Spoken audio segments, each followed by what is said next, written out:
আল্লাহ রাব্বুল আলামিন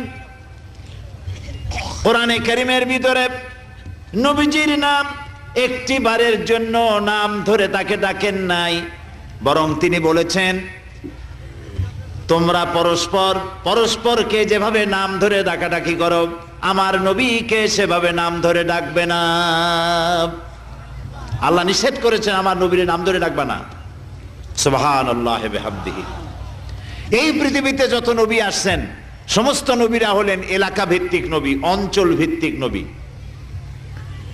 এক এক এলাকার, নূহ আলাইহিস সালাম এক এলাকার, মুসা আলাইহিস সালাম আলাক এলাকার, দাউদ আলাইহিস সালাম আরাক এলাকার, এরকম এলাকা ভাগ ভাগ করা। কিন্তু মুহাম্মদ সাল্লাল্লাহু আলাইহি ওয়াসাল্লামকে আল্লাহ রাব্বুল আলামিন কোন এলাকার জন্য নবী বানান নাই।